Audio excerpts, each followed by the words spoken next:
Let's talk about a really interesting puzzle happening in Nigeria. When you look around, from the bustling markets to the nation's classrooms, women are absolutely everywhere. They are, without a doubt, the engine of the country. But when you look up to the highest levels of power, they just seem to vanish. So today, we're going to dig into this puzzle, what some are calling the XX paradox. And this slide really gets to the heart of it. Just look at the contrast. On one side, women own a third of all microbusinesses. They make up half of all secondary school teachers. They're clearly driving the economy and education. But on the other side, they hold less than 5% of the seats in the federal legislature. And there's not a single female governor. Zero. It's a massive, massive disconnect.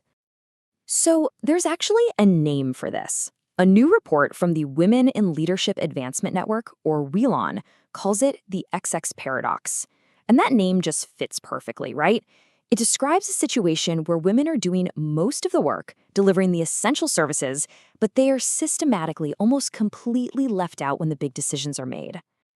And this quote from a WILAN board member is so important because it frames the issue in exactly the right way. She says, the data is clear.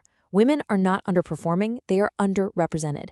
This isn't about capability, it's not about performance. The problem here is a lack of opportunity at the top.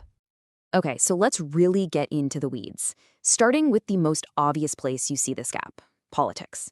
We're calling this section the 4% problem, and, well, you're about to see exactly why.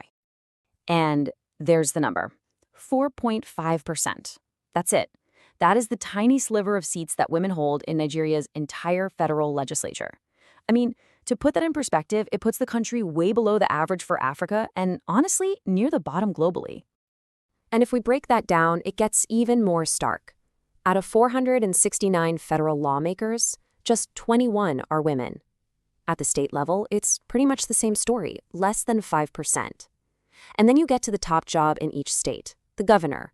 That number is a flat 0. 36 states, 0 women in charge. And get this, in 14 of Nigeria's 36 states, that's more than a third of the country, the legislators are 100% male. Think about that for a second. Not a single woman is in the room helping to write the laws that affect everybody. It is a total exclusion of the female perspective. So you might be thinking, okay, politics is a tough, messy business. But what about fields where women aren't just present, but are actually the majority of the workforce? Well, this is where the XX paradox gets even more bizarre. Let's take a look at health and education. This number is just unbelievable, 99%. Women are the backbone of Nigeria's healthcare system. They're the nurses, the midwives, the frontline caregivers. And yet, the leadership of their main professional organization, the Nigerian Medical Association, is 99% male. And this isn't some recent thing either. In the entire 65-year history of the Nigerian Medical Association, you know how many women have been elected president? 1. Just 1. It points to a pattern that is deeply, deeply entrenched. And that WILAN report just sums it up perfectly. Women deliver most of the services, yet rarely shape the decisions. That right there is the paradox in a nutshell. They're on the front lines doing the work, but have almost no say in the policies that control their professional lives. And guess what? It's the exact same story in education. Women make up a huge chunk of the teaching profession, but when you look at who's actually running the universities, only 12 out of 270 vice chancellors are female. It's like the leadership pipeline just completely breaks down for women. Okay, so things look pretty bleak. You might be wondering, is this pattern just unbreakable? Well, this is where our deep dive gets really interesting, because now we're going to look at the exceptions, the places where women are actually succeeding, to figure out the secret sauce. And that's the big question, right? If this problem is so systemic, so widespread, where are the cracks in that ceiling? Turns out the answer points to a really powerful solution. Let's look at where Nigerian women are thriving as leaders. Whoa, now look at this. This is a totally different picture. In the judiciary, women are the heads of the court systems in 41% of the states. I mean, we just came from talking about 0% of governors and 4.5% of lawmakers. 41% is a whole different world. So what on earth is the judiciary doing right? So what's the magic ingredient? It's all about structure. The judiciary has a really clear step-by-step career path. Promotions are based on things like seniority and your track record, basically on merit. It's not about who can raise the most money for a campaign. It's a system that, by its very nature, lets talent rise to the top, no matter their gender. And you know what? We're seeing a really similar success story over in the corporate world.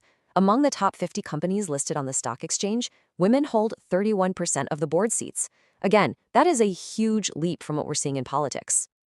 And the reason for this success is also crystal clear.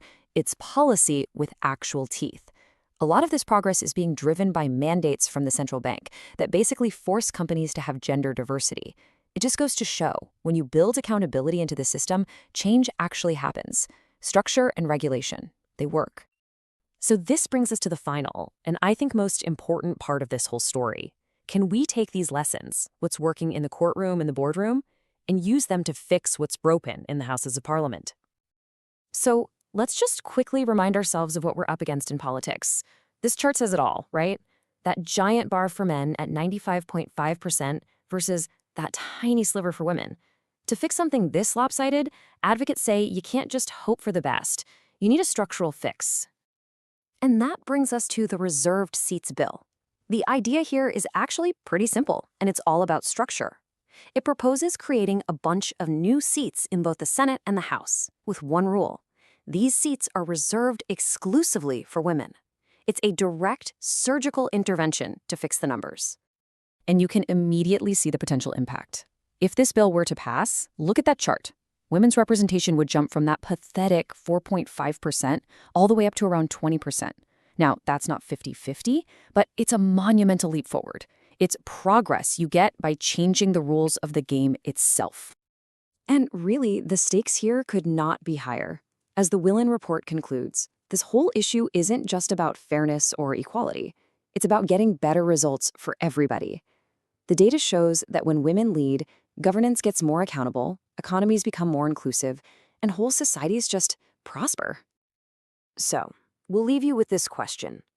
For a country like Nigeria, solving this XX paradox isn't just about closing a gender gap. It's about changing the entire future of the nation. What happens when that powerful engine finally gets a hand on the steering wheel?